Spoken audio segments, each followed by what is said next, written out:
Capítulo 7. Gabriel y Alba. Tómatelo todo, Alba. Alba le miraba a Moina, con el cuenco de sopa instantánea sobre las rodillas. Odiaba la sopa, pero el cuenco al menos estaba caliente y sentaba bien rodearlo con sus pequeñas manos. Gabriel había comido cosas mejores, pero la sopa no estaba tan mala. Hubiera preferido un cuarto de libra con queso, naturalmente, pero ya no las hacían.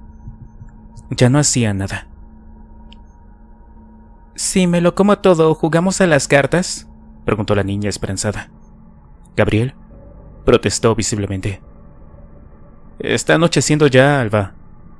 «Por favor, solo un rato». Pero Gabriel sabía que su hermana quería jugar a las cartas porque eso era lo que hacían con papá y mamá, antes de que los monstruos complicaran sus vidas para siempre. Antes de aquella noche. Antes de que esas cosas entraran en casa, tiraran a papá al suelo y se llevaran a mamá a rastras. Él quería darle con el gancho de los aperos de la chimenea al zombi que mantenía a su padre tumbado en el suelo contra su voluntad. Quería darle con todo. Pero Alba tironeaba de él chillando: «Hay que irnos, Gaby. Hay que irse. Hay que irse». Y cuando la miró y vio sus ojos suplicantes y los regueros de lágrimas bañando toda su cara, descubrió una cosa: que los gritos de su padre habían dejado de oírse. Sus brazos ya no peleaban. Gabriel permaneció unos segundos allí, más conmocionado. Sus piernas eran los dos pilares principales del Partenón, pesadas e inamovibles. Su madre había desaparecido por la puerta. Los muertos habían tirado de ella llevándosela por la larga cabellera rubia, y tampoco se la escuchaba allá.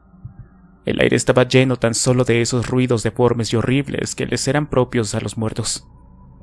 «Hay que irnos, Gaby», pestañeó intentando sacudirse el horror que se había apoderado de él. Dios mío, pensó. Su hermana se veía tan pequeña a su lado, tirando de su pierna con todas sus fuerzas y buscando sus ojos como si con ello quisiera rescatarlo del shock. La terraza señalaba la terraza, pero no había ninguna salida allí como no fuera a saltar. Gabriel, sin dejar de mirar a los ojos de su hermana, negaba con la cabeza como si no entendiera. A tan solo 2 metros de distancia, el zombi seguía subido a horcajadas sobre su padre. Su cabeza subía y bajaba al son de una melodía demencial.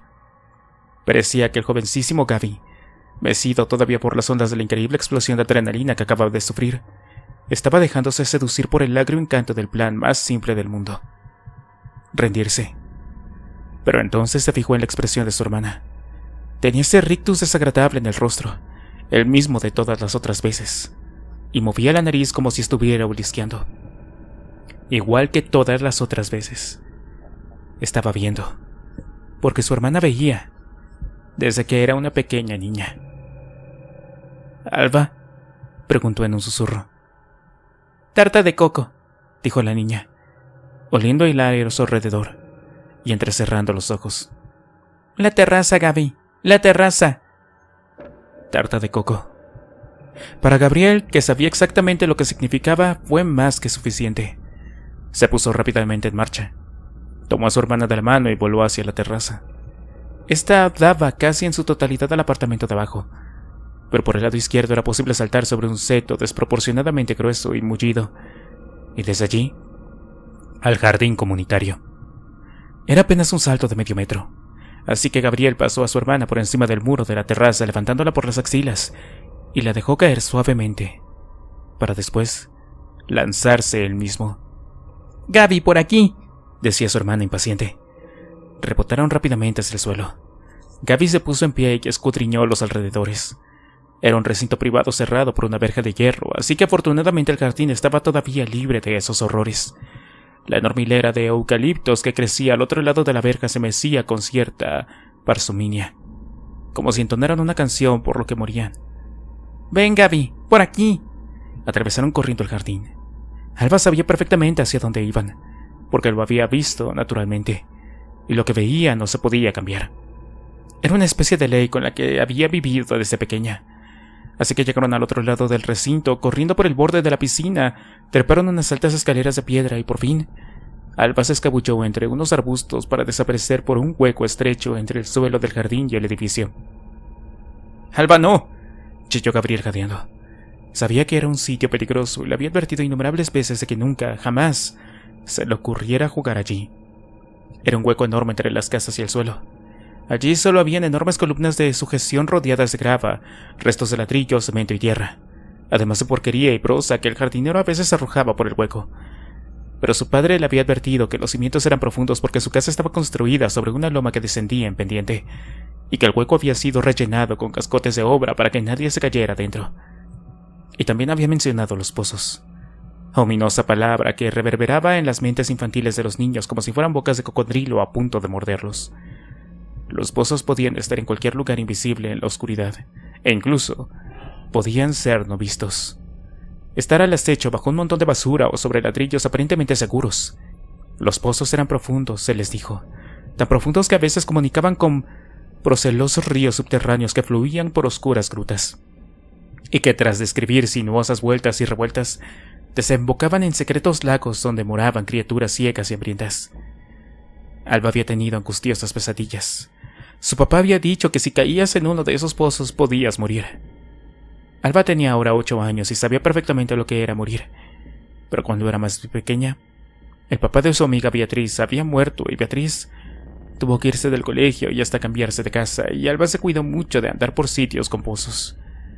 Sin embargo, cuando los muertos entraron en casa, pudo ver otra vez. Primero sobrevino esa extraña sensación de que el cerebro se le hacía tarta de coco. Es al menos como podía describirlo ella cuando era muy pequeña, y la expresión sobrevivió y permaneció en la familia. No era solo el olor. Era como si dentro de su cabeza notara que el cerebro adquiría una textura efectivamente como la de una tarta de coco, un poco licuada y arenosa. Y entonces le sobrevenía la visión. Podía ser de unas semanas o unos pocos minutos más tarde, o siempre algo breve, pero lo que veía acababa ocurriendo. Siempre. No importaba lo que hiciera, lo que veía no se podía cambiar. Una vez la pequeña Alba estaba jugando con una pequeña cocinita que tenía y de repente le sobrevino el olor a tarta de coco. Acto seguido, como si hubieran enchufado una vieja película con calidad de VHS directamente a su cerebro, vio a su tía Sara envuelta en un aparatoso accidente de auto. Lo veía todo como si estuviera mirando a través de una cámara instalada en el asiento del copiloto. Una cámara a menos fotogramas por segundo de los habituales. Veía la cabeza voltear a un lado y otro. Veía cómo se golpeaba una y otra vez contra el volante y el cristal de la puerta con los cabellos alocados y la sangre que emanaba abundante. Veía los trocitos de cristal volando por toda la cabina. Y por fin, la veía morir, con la frente abierta y deformada por los moretones que habían ocultado sus ojos tras unos montículos de carne hinchada. Alba abandonó su trance con un grito tan agudo y penetrante que su madre dejó caer la sartén que tenía entre manos para salir corriendo a su encuentro. Iba gritando su nombre por el pasillo, sintiendo que una fuerte taquicardia nublaba su visión. Ya en el cuarto, se la encontró llorando desconsolada en el suelo. Solo pedía que la dejara hablar por teléfono con la tía Sara. La tita Sara le decía: «Déjame hablar con ella, mamá, por favor». Su madre le puso a la tita Sara al teléfono. Estaba en casa, al parecer, porque había acumulado bastantes días libres desde el principio del año y ahora se los estaba tomando todos con una cura de descanso hogareña. Alba se puso el aparato con un nuevo acceso de llanto y una sucesión de balbuceos suplicantes. «Por favor, no conduzcas más el auto. Por favor. Promételo, tita. Promételo, ¿vale?» Su madre le quitó el teléfono y la consoló, pasándole el brazo por encima de los hombros mientras hablaba con la tita brevemente. «No lo sé, decía... No sé qué tiene, está llorando mucho». «Sí, tranquila, no pasa nada, voy a hablar con ella». Cuando colgó el teléfono se fueron juntas a la cocina. Su madre le preparó una taza de coca de cacao, caliente con azúcar, pero Alba, aún balbuceante y sin poder cerrar el grifo de las lágrimas, bebió apenas un par de sorbos. Por fin, poco a poco, consiguió desgranar la horrible visión que había tenido. Su madre la miraba lívida. Aún habían tenido muchas experiencias con el don de Alba, si es que era un don. Pero la niña desde luego era especial. Eso lo sabían en el colegio como lo sabían en el jardín de infancia y cualquier persona que hubiera pasado tiempo suficiente con ella. Su madre, sin embargo, intentó aparentar normalidad. Le quitó importancia al asunto. Le dijo que a veces uno cree ver cosas que en realidad no son sino pasajes mentales, productos de la imaginación que no tienen mayor importancia. La convenció para llevarla de vuelta al salón, y tumbarse en el sofá con una mantita por encima y una buena película de dibujos animados en el DVD. Le puso la película de Bob Esponja y ella se tranquilizó visiblemente. Pero su madre no se había quedado en absoluto tranquila. Sentía una enorme presión tras los ojos, una inquietud que sin duda germinaba poderosa en su interior. Tomó el teléfono y marcó apresuradamente el número de su hermana, pero no la atendió ella, sino una compañera de piso. Lo siento, querida, pero Sara acaba de salir. Ha dicho que su sobrina estaba llorando y decía cosas raras y ha salido a verla. Le hizo una sola pregunta, a la cual la respuesta fue sí. Claro que ha tomado el auto. Hay como 20... Pero la colgó sin esperar a que le contara ninguna otra cosa. Pasó los siguientes 20 minutos caminando angustiada por todo el salón. En la tele, Bob Esponja y Patricio caminaban resueltos por una carretera submarina con algas pegadas en el mostacho y a modo de bigotes. Iba a la cocina, volvía, miraba por la ventana, se sentaba en una silla y luego repetía el mismo proceso una y otra vez. El tiempo pasaba arrastrándose. Demasiado tiempo además. Demasiado para cubrir la distancia que les separaba. Por fin, 1 hora y media después, sonó el teléfono. En el indicador decía Sara Móvil. «Sara», preguntó con un hilo de voz y la boca seca. «Buenas noches. Perdone que la moleste, señora. Soy Raúl Gómez de la Guardia Civil. ¿Es usted familiar de Sara Hernández?» La oscuridad se la tragó en ese momento. Así supo Alba que las escenas que veía cuando el cerebro se la ponía como una tarta de coco no podían cambiarse. Era como un escaparate de una tienda cara. Se podía mirar, pero no podía cambiar nada. Y aquel día, mientras sus padres eran devorados por los muertos, la pequeña los vio a ella y a su hermano en el hueco de los cimientos del pequeño edificio, rodeados de algunos enseres que luego irían sacando de su propia casa, y también de las casas vecinas. Ocultos de los muertos, tomando algo en un cuenco caliente al calor de una cocinilla de gas, y así era como estaban aquella noche, casi 2 meses después. «Está bien», accedió Gabriel, en su habitual tono bajo. Nunca hablaban muy alto. «Tómate la sopa y jugaremos a las cartas». Alba sonrió. Tenía solo 8 años, pero su sonrisa era luminosa y sincera. En la oscuridad de un agujero roto tan solo por la tenue luz del camping gas, Gabriel también le sonrió de vuelta. A la mañana siguiente el día amaneció despejado y cálido. El sol brillaba en lo alto, sin ninguna nube que hiciera sombra, y en los árboles el verde estallaba tras tantos días de lluvia y frío. El césped, sin nadie que lo cuidara, era una jungla de matojos y malas hierbas, y los parterres crecían desaforados. La próxima primavera prometía ser exuberante. «Máfaro se moriría si viera esto así», comentó Alba asomada por el agujero. «Lázaro. El jardinero se llamaba Lázaro», corrigió Gabriel, quien hacía recuento de víveres en el interior. «Bueno, me pregunto cómo acabó tu Lázaro», dijo entonces la pequeña. Gabriel seguía ocupando, estudiando el equipo que le disponían, en especial bombones de gas y comida. Se habían estado abasteciendo en varios supermercados de la zona. Ni siquiera tenían que irse muy lejos, salir a las calles de la urbanización. Bajaban hasta la calle comercial utilizando el río que lindaba en los territorios privados de la comunidad y que estaba apenas a 50 metros de donde se ocultaban. Se trataba de un pequeño camino de servicio junto a un río raquítico que otrora se utilizaba para enviar el alcantarillado de varias comunidades al mar. Gabriel no sabía por qué, pero nunca había encontrado zombies ahí. Quizá era porque nunca había visto a nadie por esos lugares, ni siquiera antes de que ocurriera todo.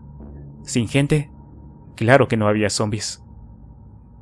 «Gaby», llamó a Alba de nuevo. «¿Qué?», contestó, arrastrando mucho la sílaba como correspondía a un hermano mayor. «Anoche no te dije una cosa». «¿Ah, sí?», comentó Gabriel. Era obvio que estaba demasiado enfrascado en su inventario como para prestar atención a las ocurrencias de su hermana. «Sí», contestó, un poco desafiante porque se daba perfecta cuenta de que no le prestaba atención. «No nos queda apenas agua», dijo Gabriel, más para sí mismo que para su hermana. «Oh, no. Tampoco caldo de pollo, solo hay sopa de tomate y de setas». «¡Qué asco!». «Bueno, habrá que ir a la tienda». «Pero Gaby, anoche no te dije una cosa». «Dime qué cosa, pequeña», preguntó Gabriel. A veces la llamaba así porque era muy resabiada para su edad. «No me llames así». «Bien, de acuerdo, pequeña». Alba cruzó los brazos y arrugó la nariz, súbitamente enfadada. Gabriel ni siquiera había reparado en el malestar de su hermana. Estaba demasiado pendiente de sus cuentas y listas. Desde aquella noche él se había ocupado de todo. Intentaba que las comidas fueran lo más parecidas a los menús que ponía su madre, porque había aprendido que no se podía vivir exclusivamente de cosas como patatas en bolsa o barras de chocolate, las que acabaron por aborrecer. También se había procurado un botiquín completo con tiritas, aspirinas y hasta un jarabe antitúsito. Poco a poco habían ido recuperando cosas de su casa y, ya puestos, de las casas vecinas. Un día vieron pasar al señor Thorpe, con su pelo blanco tremolando al viento por la calle de afuera del recinto. Tenía la cabeza colgando de un lado, con una herida infernal en el cuello y le faltaba un brazo. El hueso asomaba como el mástil de un barco que se está hundiendo. Entonces, aprendieron que los vecinos no estaban allí por la misma razón que sus padres, y ya jamás volverían. Gabriel había construido un refugio con mantas y edredones. Los había de excelente calidad, enormes y esponjosos, y esos los usaban como parapeto del viento. También había abierto otros 3 agujeros por si algún día una de aquellas cosas los veía y conseguía colarse por el agujero. Y por último, había hecho un refugio camuflado a base de pegar ladrillos y montones de tierra a unas mantas. Si se colocaba la manta por encima, quedaban totalmente camuflados en el entorno, especialmente con la penumbra que reinaba en aquel lugar. «Bueno, será mejor que vaya ahora mismo», anunció Gabriel, no sin cierta pesadumbre. Alba hizo un ademán como si fuera a decir algo, pero después cambió de idea y volvió a cerrar la boca.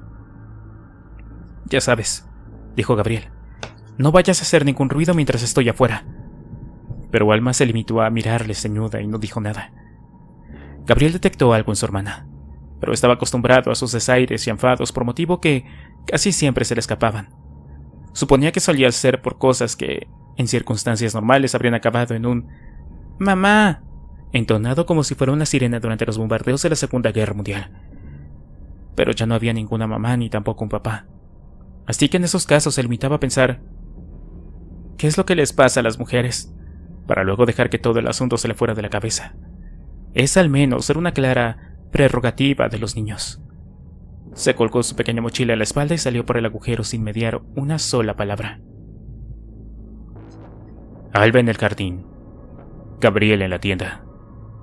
Capítulo 8. En las raras ocasiones en las que su hermana no estaba, Alba se entretenía secretamente en el jardín. Había multitud de flores y arbustos creciendo salvajes en el amplio espacio comunitario dividido en 3 bancales enormes. El de en medio hospedaba una piscina que se había puesto verde y llenado de hojarasca y porquería diversa traída por el viento a lo largo de los meses. Alba sentía una fascinación especial por las plantas. Tenía prohibido salir del escondite, como ella lo llamaba, por motivos que eran obvios, pero además porque el césped había amanecido algunas mañanas completamente revuelto. Su hermano había dicho que eran jabalíes que escarbaban buscando trufas y sabrosas raíces. Decía que bajaban por la vaguada de partes más altas de la urbanización donde los chalets se espaciaban cada vez más hasta dar al monte. Y decía también que los jabalíes eran muy peligrosos.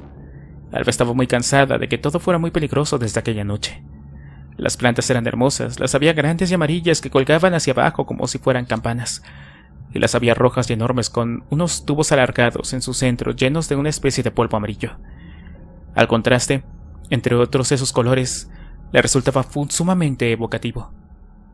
También había unas plantas de color naranja brillante, con unas protuberancias alrededor que les hacía parecer un apetecible fruto. Los insectos entretenían a la pequeña, pequeños escarabajos que corrían con determinación de un lado a otro con alguna importante tarea en mente. Hormigas que arrastraban trozos de hojas y otras menudencias que ni siquiera podía identificar. Grandes libélulas voladoras que pasaban erráticas zumbando entre los macizos de flores. Era el mundo de lo más pequeño, lo que alegraba sus ojos infantiles ahora que el mundo de los mayores había acabado. Evitaba la piscina en todo lo posible porque ya no le gustaba nada. Cuando mamá y papá todavía vivían, la piscina había sido el santo de su devoción. Le encantaba sentir el agua fresca alrededor, la extraordinaria sensación de sumergirse en sus aguas y bucear.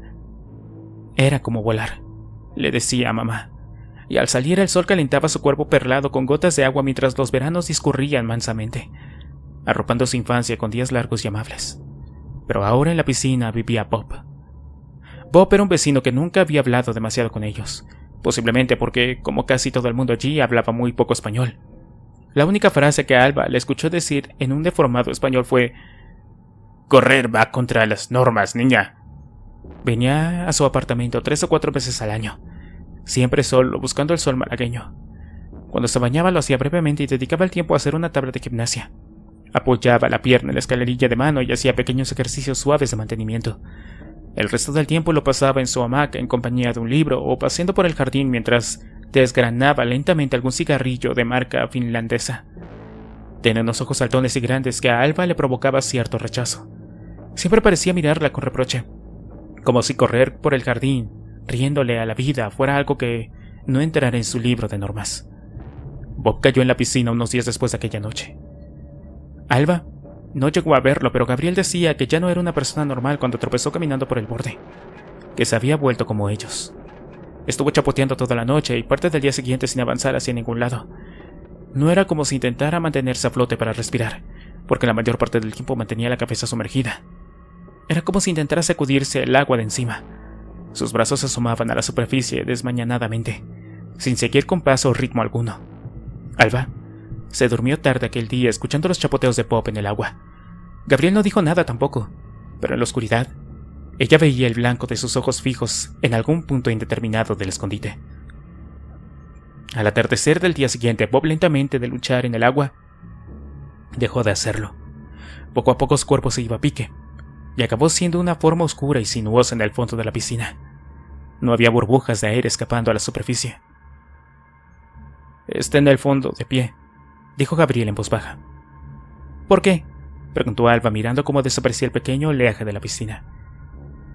«Porque son tontos», cortó él. «Es mejor así». Pero Alba soñó muchas veces con Bob el ahogado. Lo veía con sus ojos saltones en el fondo de la piscina, arrullado por el sonido submarino de las cosas, mirando hacia arriba con un aire furibundo. «Eso va contra las normas, niña. ¡Contra las normas!». Su hermano fue tajante al respecto de la piscina. No acercarse. Jamás. Gabriel sabía perfectamente cómo funcionaban los zombies, así que no le cabía la menor duda de que Bob el ahogado solo dormía en el fondo. Era una bomba latente. Él los había visto de pie o apoyados en el quicio de alguna puerta totalmente apagados, como si alguien hubiera tirado del cable y los hubiera desenchufado de la red eléctrica. Era lo que les ocurría cuando pasaban semanas y semanas sin que ningún estímulo los alimentara.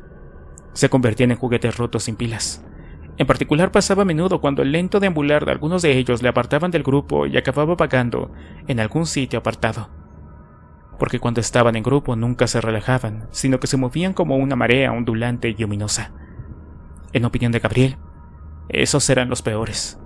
No los oías cuando te adentrabas en una casa o doblabas una esquina, o cuando ibas por la calle de noche y caminabas junto a un seto, porque estaban desactivados hasta que tus pasos los despertaban un poco, suficiente para que sus ojos muertos se fijaran en ti, y entonces se despertaran. Y vaya que despertaban. Entonces volvían a ser obstinados y mortales como siempre. Y luego estaban los corredores. Gabriel los había visto, sobre todo aquella noche. Fue la noche en la que irrumpieron en el recinto y acabaron con todos los que quedaban en sus casas, como papá y mamá, demasiado atemorizados para ir a ninguna parte. «No salgas, Jorge», decía la madre. «Quedémonos en casa». Pero las casas no eran seguras. Ningún sitio lo era. Llegaron por el largo pasillo distribuidor y empujaron las puertas de los hogares con todo su peso. 1, 10, 50 veces, hasta que la madera cedía y las puertas abrían. Los sacaban a rastras al pasillo y allí los vaciaban de sus entrañas encima de grandes charcos de sangre. Las salpicaduras contrastaban con la inmaculada pintura blanca de las mediterráneas paredes. El olor a humedad del bosque mezclado con el aroma de la carne fresca y la sangre confería a la escena unos tintes surrealistas. Algo después Gabriel se preguntaba por qué aquella noche la mayoría no avanzaban con la parsimonia con la que normalmente recorrían las calles. Se sacudían violentamente como afectados de terribles espasmos. Tenían una fuerza desmedida. Estaban ebrios de violencia y sangre. Fue más tarde, durante sus incursiones a las tiendas, que supo entender el motivo. Allí espiaban a los zombies que se encontraban por el camino, siempre desde una distancia más prudencial. Los observaba moverse. Un día tuvo la valentía de tirar una piedra cerca de uno de los zombies, y luego otra y otra más. Y entonces lo comprendió. Se volvían así cuando se excitaban. Era un proceso en crescendo. A medida que se iban involucrando en episodios con mucho movimiento, confusión o ruido alrededor, los zombies entraban en un estado de demencia y agitación desaforada. Gritaban todo lo que daban de sí sus pulmones, con las venas del cuello totalmente hinchadas, y aquel día Gabriel pudo ver cómo el zombie daba vueltas sobre sí mismo como un perro furioso atado con una cadena corta.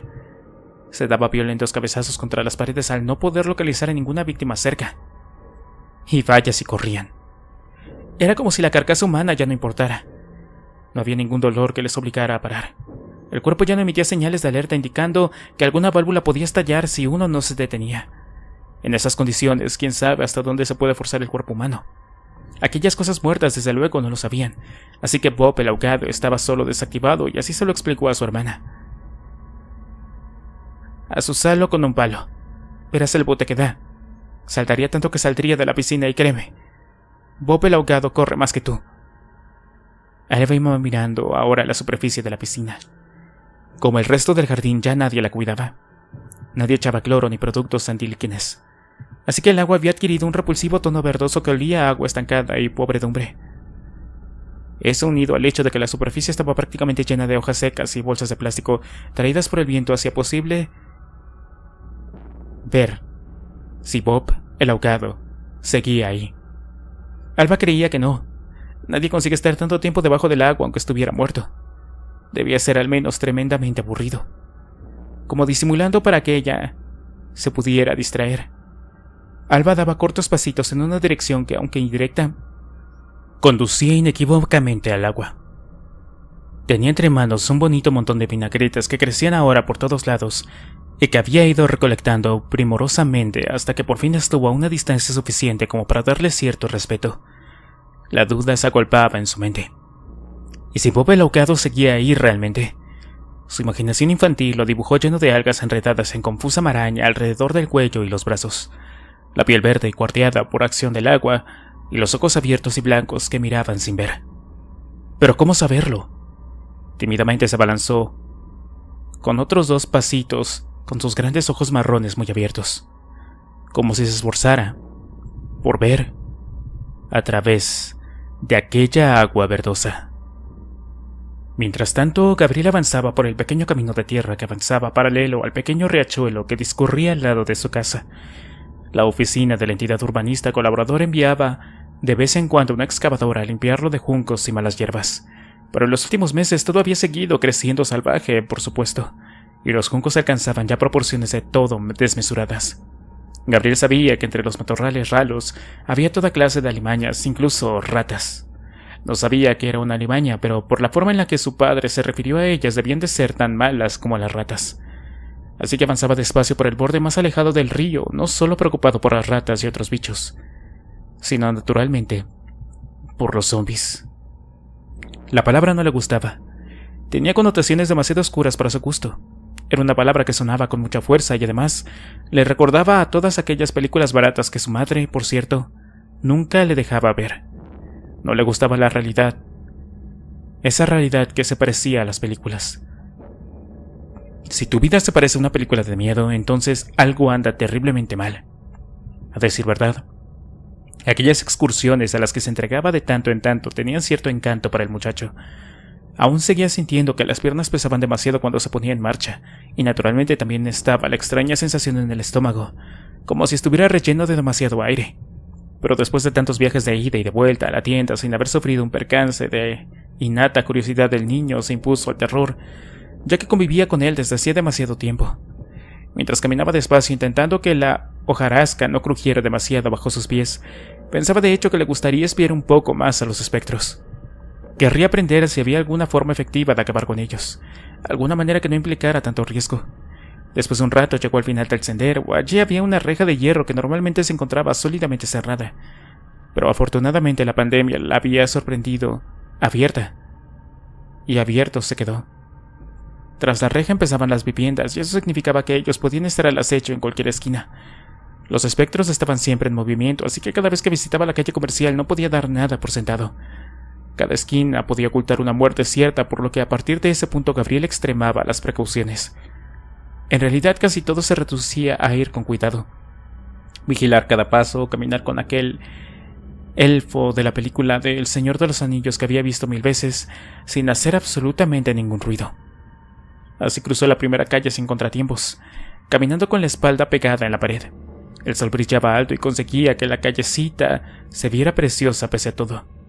Las rejas oscuras de hierro llenas de filigranas a las gitanillas que crecían lozanas en sus tiestos colgantes eran cosas que le traían recuerdos no tan lejanos. De días mejores, días en los que sus familias paseaban por la zona para tomar un refrigerio en alguna terraza, pasear o hacer compras. Toda la zona había sido construida para el turismo. Y en justicia habría que decir en su gran mayoría por el turismo. Por lo que cada calle y avenida, cada edificio se había diseñado para parecer un tradicional pueblo andaluz. Gabriel se deslizó entre dos fachadas por un hueco aparentemente demasiado pequeño para considerar siquiera intentarlo. Pero el muchacho era delgado y aquel el camino más directo y seguro. Así que dejaba caer la mochila en una mano y giraba la cabeza y controlaba el volumen de su pecho regulando la respiración. Se deslizó así unos metros hasta que acabó al otro lado y desde allí espió la tienda que estaba ya a pocos metros. Todo seguía igual y como lo recordaba la última vez, lo que sin duda era una buena señal. Las ventanas seguían intactas, la puerta cerrada, no había marcas sangrientas recientes y las que hubo, el agua de lluvia las había lavado. Gracias a Dios por los pequeños favores, se dijo a sí mismo mientras cruzaba hasta la tienda. Era una frase que su madre repetía mucho. El pequeño supermercado inglés era una de esas tiendas de emergencia que abrían hasta tarde incluso en festivos, al coste de disfrutar de precios un tanto inflados. Como quiera que sus clientes eran todos extranjeros que ocupaban apartamentos de cocinas pequeñas y que pasaban allí estancias breves. La mayor parte de los alimentos a la venta eran de rápida preparación, en envases de fácil almacenaje y de fecha de expiración tardía. Sobres de comida instantánea, sopas, tomates, miles de latas que contenían una variedad enorme de preparados desde albóndigas, jamón cocido con gelatina al vacío, fideos con salsas y condimentos dispares. Todo eso convenía a los dos niños enormemente. El local era angosto, un túnel de techo alto, a cuyos lados apilaban cajones que usualmente contenían frutas y verduras. Ahora esas frutas formaban una repugnante masa verde y negra que impregnaba todo un olor dulzón. Más allá, unos estantes de considerable altura dividían el reducido espacio en varios pasillos. La caja registradora estaba abierta, pero dentro solo quedaban unos cuantos céntimos y una nota que, escrita con una letra carabateada, decía: «Debo 13 euros a caja F», en el suelo, como vestigio de una época perdida. Languideció olvidado un único billete de 5 euros. Gabriel tomó una bolsa de plástico del gancho que lo sujetaba y comenzó a llenarlo con las cosas que había venido a buscar. Cogió también uno de aquellos tubos llenos de agua jabonosa con los que Alba se entretenía tanto, lanzando sus pompas al aire y viendo cómo el aire se las llevaba en rápida procesión. Pero cuando dio la vuelta a uno de los estantes, Gabriel, con los ojos abiertos y el corazón acelerado, como un Fórmula 1 en la parrilla de salida, quedó paralizado. Alba observaba la superficie del agua. Cuánta porquería acumulada ahora que se fijaba. En el agua verdosa flotaban un buen montón de desagradables insectos, unos boca arriba, otros con sus cuerpos apenas asomando entre las cosas. No muy lejos del borde, el ala de un gorrión asomaba como un estrafalario estandarte por entre los pliegues de una bolsa de plástico. Alba lo miró con pesadumbre. Tan fascinada estaba con la variopinta manta de porquería que se olvidó por un momento de Bob el ahogado y continuó dando cortos pasos hacia el agua. Pero entonces, un gruñido la sobresaltó hasta el punto que no pudo evitar que un pequeño chillido se le escapara de los pulmones. Alba se dio la vuelta dejando caer el ramillete de vinagretas al suelo, y allí, a apenas 20 metros, mirándole con pequeños ojos negros y los dientes expuestos, se encontraba un fenomenal mastín español. Era enorme, un colosal macho adulto de 90 kilos y cabeza grande, pero proporcionada. Su pelaje era de un color marrón claro, aunque estaba cubierto de los que parecían ser barro y todo tipo de suciedad. Alrededor de los ojos tenía 2 manchas oscuras como un extraño antifaz, lo que habría resultado gracioso de no ser por la dentadura amarillenta y terrible que mostraba levantando los 2 belfos. El gruñido resonaba constante a medio tono, abriéndose paso en su cabeza como un bulldozer. Alba se llevó las manos al pecho, cosa que solía hacer cuando tenía miedo. Tenía los ojos fijos en la mirada amenazante del mastín y la piscina inmunda y hedionda que había escapado de su cabeza. Por eso daba pasos hacia atrás, retrocediendo, intentando poner distancia entre ella y el animal, acercándose peligrosamente al borde de la piscina. El mastín sacudió la enorme cabeza, percibía el olor cálido, fétido y acre que le llegaba. como bofetadas desde la niña. Era el olor del miedo, librando el aire limpio de la mañana de una explosión de feromonas, como una lluvia de esporas expelidas por una planta exótica en plena jungla. Hacía tanto tiempo que no perseguía esos olores. Los muertos no olían nada, tampoco a nada. No como los amos que había tenido en tiempos. Por eso se mantenía lejos de ellos.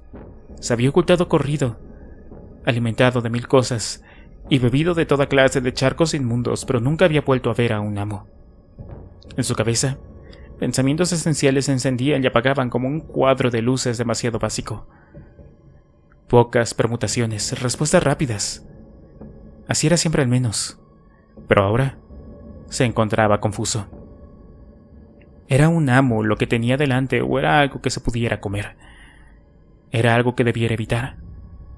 Alfa sentía un pánico frío y horrible, como si un estilete con una hoja de hielo se hubiera hundido en su alma. Desde aquella noche se había sentido razonablemente segura, porque en su mente ella les había visto a su hermano y a ella tomando sopa en su escondite y sabía que ese hecho ocurriría, como todas las otras visiones que había tenido desde pequeña. Ergo, ningún muerto viviente podría dar con ellos hasta que esa escena sucediera. Pero sucedió, finalmente ocurrió la noche anterior, y Alba quiso decírselo a su hermano, pero él no le había hecho caso. Y ella detestaba eso. Así que no se lo dijo. Se había enfadado como una niña tonta. Pensaba, y ahora iba a pagarlo. Ese perro se la iba a comer. Atormentada por esa idea, Alba retrocedió un par de pasos más, y entonces se sintió caer hacia atrás.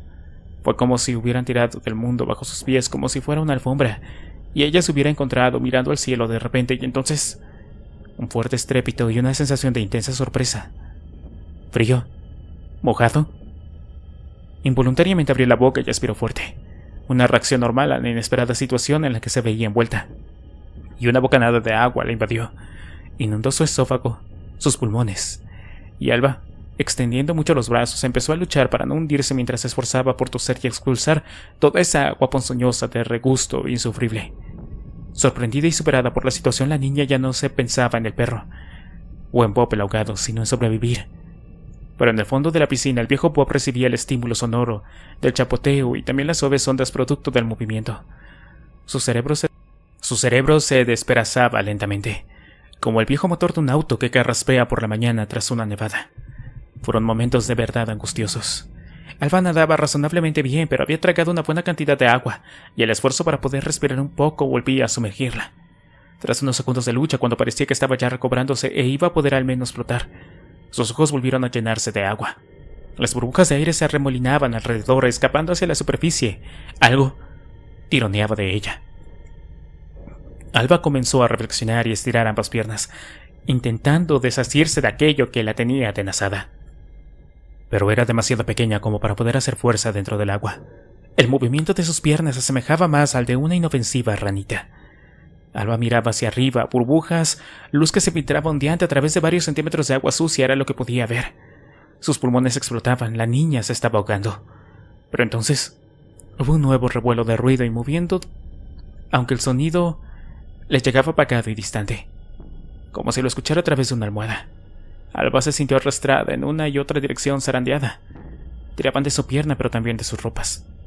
En algún momento su cabeza volvió a asomar por encima de la superficie, y aunque su cara estaba cubierta de hojas negruzcas en descomposición, su boca se abrió cuán grande era, anhelante, para recibir una enorme bocanada de aire fresco. Después, otra vez el sonido líquido del agua cubriéndola. Cuando por fin volvió a sentir el aire en el rostro, a Alba le quedaban pocas ganas de luchar. Tosió innumerables veces, expulsando hilachos de saliva y agua. Con los ojos aún nublados por el agua, se encontró a sí misma en la pequeña rampa que era salida de la piscina, en el otro extremo de la misma. Se preguntaba cómo había llegado allí cuando escuchó de nuevo el gruñido del perro, esta vez a su izquierda. Se volvió para mirar, demasiado acotada como para sentir miedo esta vez, y allí estaba, gigantesco y mojado. El olor intenso le llegaba mezclado con el odor a putrefacción que se le había pegado. Pero el perro no le miraba a ella. Miraba la piscina ladrando y levantando las patas delanteras. Alba miró sus ropas como desgarradas y entonces comprendió. El perro la había sacado. ¿Entonces qué? Su cabeza le trajo el eco de días pasados. Las normas. Correr va contra las normas. Alba se giró rápidamente hacia el agua en cuya superficie las hojas se estremecían como barcos en mitad de una tormenta. El perro había tirado de ella, pero Bob el ahogado había sido arrastrado en el proceso al extremo poco profundo. Y allí estaba, con la mitad superior del cuerpo fuera del agua, la ropa hecha jirones y la piel hinchada y blanda, demasiado flácida como para aguantar los rasgos faciales. Abrió la boca y liberó un torrente de agua negruzca llena de extraños corpúsculos. Eso va contra las normas, niña. Contra las normas. Entre ladridos, Alba chilló todo lo que sus castigados pulmones dieron de sí. Gabriel no podía dar crédito a lo que veía. Era un cadáver. Estaba tendido en el suelo boca abajo, vestido con una especie de elegante chaqueta azul marino. Lo miraba ahora con la respiración contenida, sabiendo que si era un zombie, probablemente cualquier ruido volvería a levantarlo. Lo estudió con detenimiento. La ropa, la suela de los zapatos, la cabeza, no había ningún charco de sangre debajo de él. No había marcas en el suelo, la ropa no estaba rasgada y sus manos estaban limpias. Era el tipo de cosas que había aprendido a observar de los zombies. Su mente funcionaba ahora 3 veces más rápido de lo normal. No creía que fuera simplemente un cadáver, porque ya no lo sabía. Todos habían vuelto a levantar sin excepción y vagaban errantes por todas partes, como condenados a pasear sin destino por la superficie de la tierra. No, Gabriel pensaba que era un latente. Quizá alguien que había muerto por causa natural, algún otro superviviente que con probabilidad solía ir a esa misma tienda a por suministros. ¿Acaso no le había parecido la última vez que había menos garrafas de agua de las que creía? Sí, eso debía ser. Algún tipo al que le había dado un soponcio y la había palmado. Y allí, en la silenciosa soledad de la tienda, se había desconectado tan completamente que había caído al suelo. Gabriel tragó saliva. Si quería el agua entre otras cosas, tendría que pasar por encima de él. Desde su posición no le veía la cara, vuelta hacia uno de los lados. Y si sus ojos estaban abiertos, y si pasaba el pie por encima del cuerpo, lo apoyaba junto a la cabeza y de repente una mano se abalanzaba sobre su tobillo y lo agarraba. ¿Qué sería lo siguiente? Gabriel se imaginó recibiendo una profunda dentellada en la pierna, y aunque en última instancia consiguiera escapar, no estaba seguro de que, con una herida semejante, pudiera ir mucho más lejos. Así era como te pillaban. Probablemente solo un grito de dolor ya atraería a muchos otros. Pero había otra alternativa, una que revoloteaba como un ave de mal agüero por su mente. Pero aunque intentaba apartarla, se obcecaba insistentemente de regresar. Podía destruirlo. Podía acabar con él. Su madre no le dejaba ver películas de zombies, pero Gabriel sabía que esas cosas morían de veras destruyendo su cabeza. Lo decían todos en el colegio. Estaba en todos esos videojuegos, era Vox Populi. Y si todo lo demás era verdad, entonces apostaba a que eso también lo era. Hacerlo era otra cosa. El muchacho no se imaginaba en absoluto llevando a cabo semejante tarea, pero la idea volvía a su cabeza con insistente morbosidad. Gabriel notó entonces el sonido de su respiración. Era demasiado fuerte. Llenaba toda la habitación e intentó controlarse, abrir la boca para respirar. Lo más importante, volvió a repetirse, era no hacer ruido. Después de unos instantes terminó de convencerse de que hacer de cazavampiros no era lo suyo. Tenía que cruzar por encima, o la alternativa para obtener alimentos era caminar 200 metros más hasta la tienda de abajo. Podían pasar sin las sopas, pero sin el agua, no. Y Jesús, allí sí que había zombies. Cadáveres con las vísceras al aire y un montón de sangre por todas partes.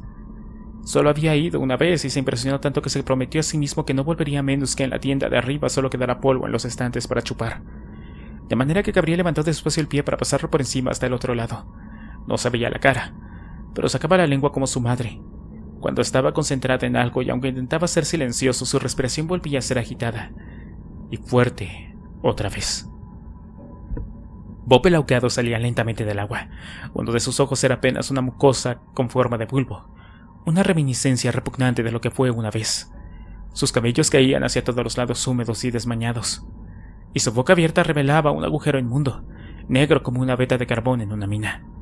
Alba seguía recuperándose de su experiencia. Estaba mojada, y su pequeño pecho subía y bajaba con una rapidez preocupante, pero no se veía con fuerzas para salir corriendo.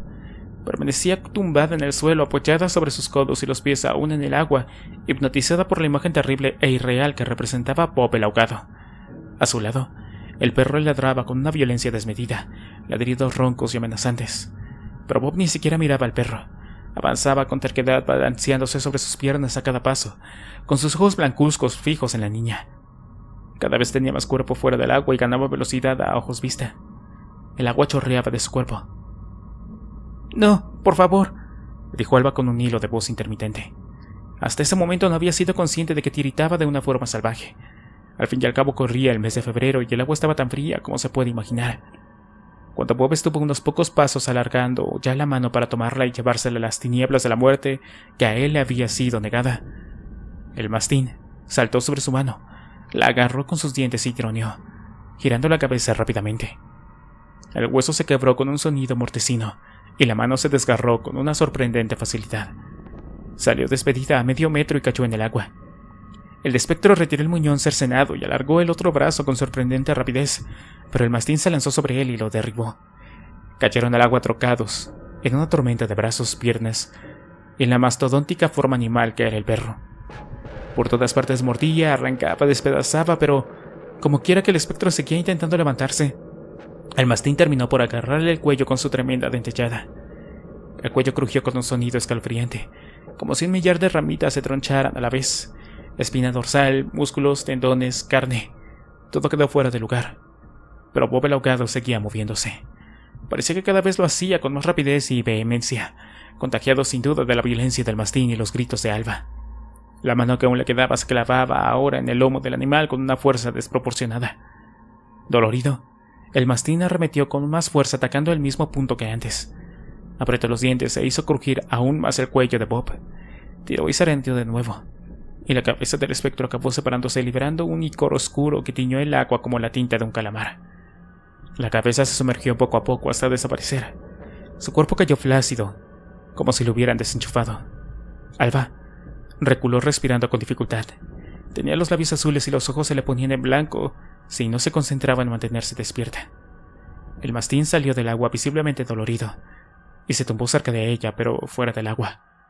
También su lomo subía y bajaba con rapidez.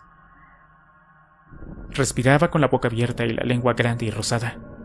Asomaba a un lado.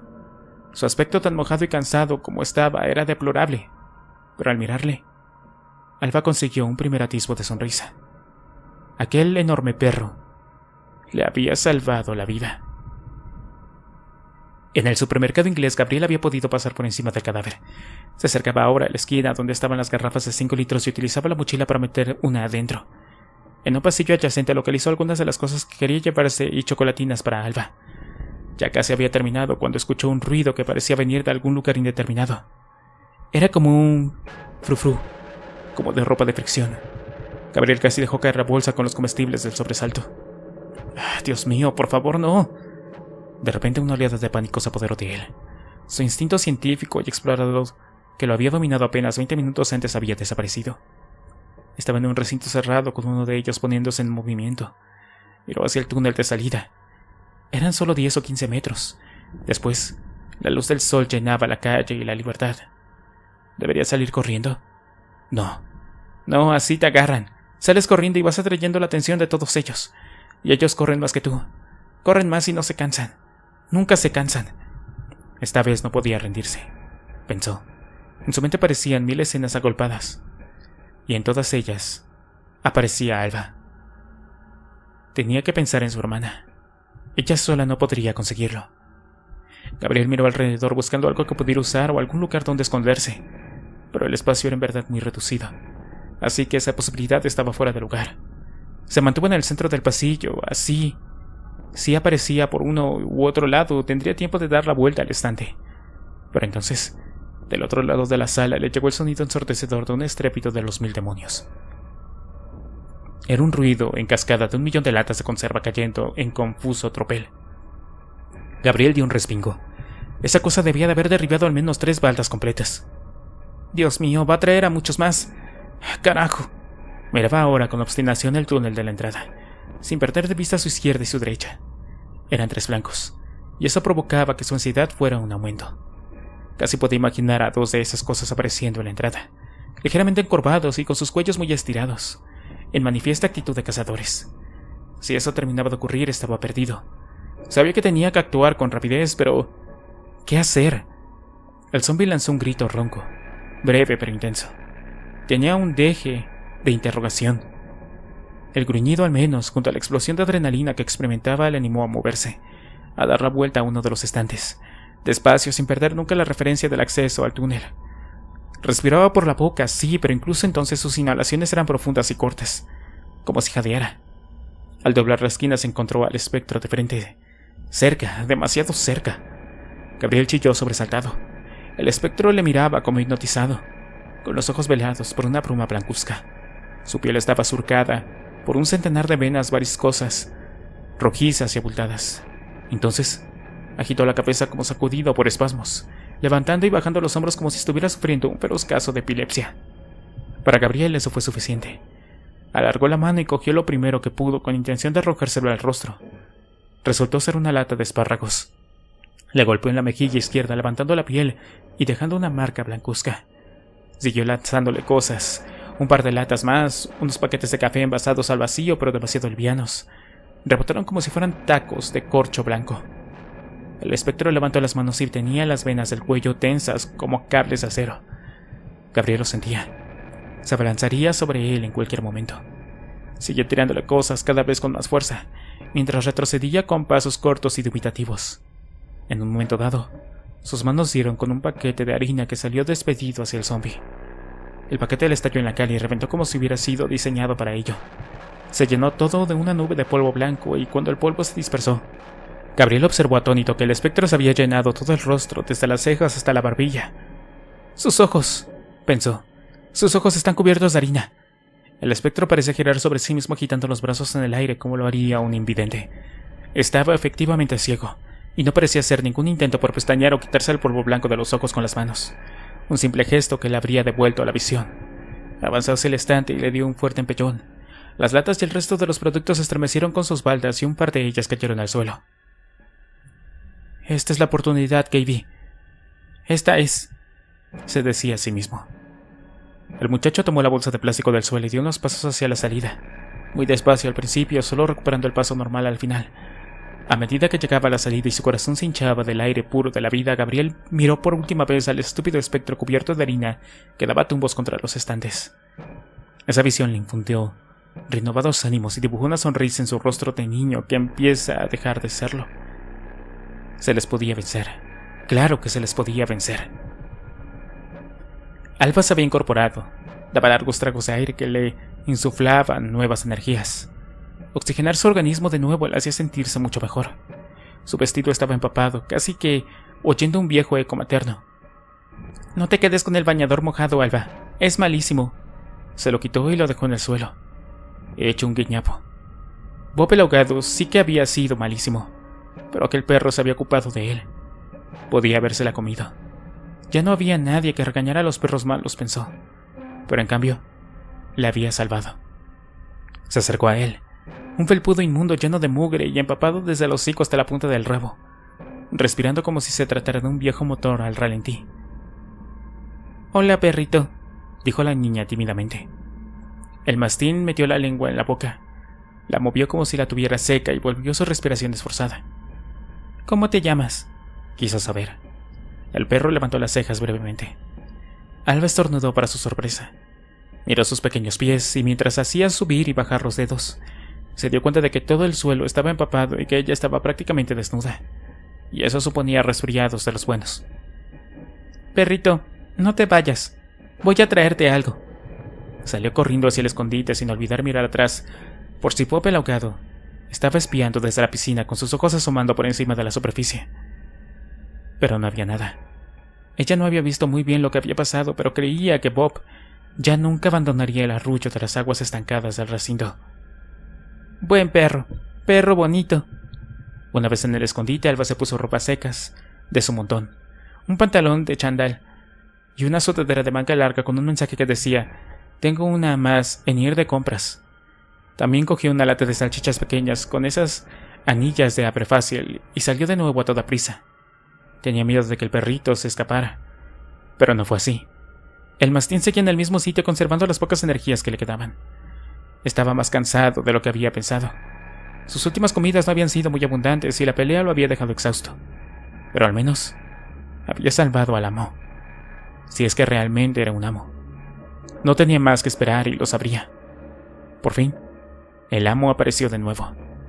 Bajaba las escaleras trotando y llevaba una cosa en la mano. Olfateó brevemente en esa dirección, pero aún tenía el intenso aroma del agua sucia y de su enemigo bloqueando su fino olfato, y tampoco es que le interesara demasiado.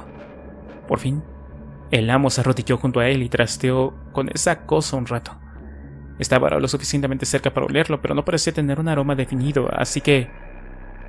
¡tac! De repente, como se llenó el aire de ese aroma a comer. Un olor intenso, tan fuerte que por un segundo lo llenó absolutamente todo. Imposible pensar en ninguna otra cosa que en comer. Surgió de pronto de esa cosa que llevaba el amo. Un poco de repelente al principio, como una bofetada de atención, pero después el aroma se desgranó y se volvió delicioso. Hizo un esfuerzo por levantarse. Pasándose la lengua por la boca, estaba salivando a una velocidad de vértigo. Alba observó entusiasmada cómo el perro devoraba con una ansiosa atroz la lata de salchichas. Le había costado un poco abrirla, claro, pero apenas lo consumió el perro se había incorporado como si le hubiera puesto pilas a un viejo motor. ¡Qué hambre tenía! Devoró todo el contenido de la lata en unos pocos segundos y aún así continuó lamiendo con su lengua enorme no solo cada uno de los bordes sino también la tapa, que había quedado enroscada sobre sí misma a un lado. «Muy bien, perrito», dijo Alba, dando saltos sobre sí misma con una sonrisa radiante. «¿Quieres más?» El mastín soltó un bufido y se acercó a la niña colocando su frente contra su pecho sumiso. Alba lo acarició, aunque estaba empapado y no fue una experiencia tan agradable como había pensado, pero aún así se sentía feliz de que el perro se hubiera acercado a ella. Era como si ahora fuera suyo, aunque uno de los dos se veía desproporcionadamente grande o pequeño junto al otro. «¡Alba!», dijo una voz de repente llamando su atención. Alba levantó la vista. Era Gaby, cargando una bolsa de plástico y la pequeña mochila a la espalda, que había vuelto de la tienda. «¡Mira, Gaby, mira!», dijo Alba radiante acariciando la cabeza del perro por arriba, detrás de las orejas, alrededor del hocico. «¿De dónde salió ese...?», decía, o quería decir perro, pero la palabra que en realidad revoloteaba por su cabeza era más parecido a caballo o elefante. «Es un perro anti-zombies, Gaby», exclamó Alba, encendida por la ilusión y abriendo mucho los brazos. Gaby dejó caer la bolsa al suelo.